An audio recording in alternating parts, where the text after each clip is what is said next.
thank heaven, the crisis, the danger is past, and the lingering illness is over at last, and the fever called living is conquered at last. Sadly, I know I am shorn of my strength, and no muscle I move as I lie at full length. But no matter, I feel I am better at length. And I rest so composedly now on my bed, that any beholder might fancy me dead, might start up beholding me, thinking me dead. The moaning and groaning, the sighing and sobbing, are quieted now with that horrible throbbing at heart. Ah, that horrible, horrible throbbing.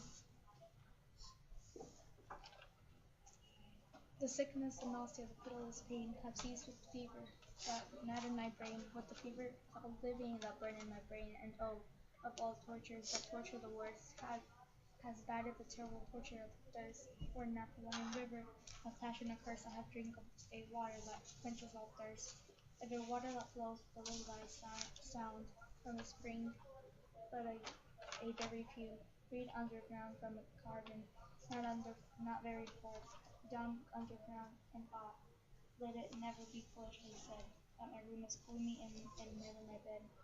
For men never slept in a different bed, and to sleep you must slumber in such a bed.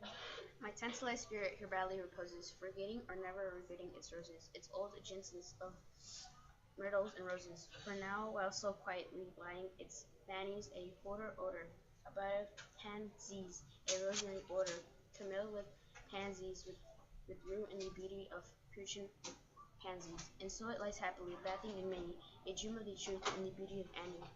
Drowned in a bath of the trees of Annie, she tenderly kissed me, she fondly kissed me, and then I fell gently to sleep in her breast, deeply to sleep from the heaven of her breast. When the light was extinguished, she covered me warm. She prayed to the angels to keep me from harm, to the queen of the angels to shield me from harm. And I lie so composedly now in my bed, knowing her love that you fancy me dead. And I rest so contentedly now in my bed, with her love at my breast, that you shudder to look at me, thinking me dead. But my heart, it is brighter than all of the many stars in the sky, for it sparkles with Annie, it glows with the light of the love of my Annie, with the thought of the light and of the eyes of my Annie. Okay, so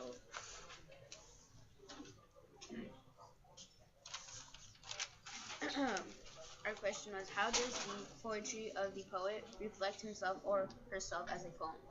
Person. The poetry that Edgar Allan Poe writes reflects on him because of how his life was difficult inside.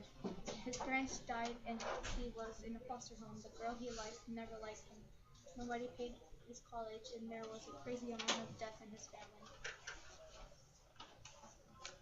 for the imagery, the author focuses on touching for Annie because he lays her head on his breast and she covers him warm. And he uses his eyes to look at the stars and the love of his Annie. The diction is for the author of this poem uses pretty interesting words like tantalized and myrtles. The details was the facts that are included in this poem is that he loves Annie, but their love is dead to her.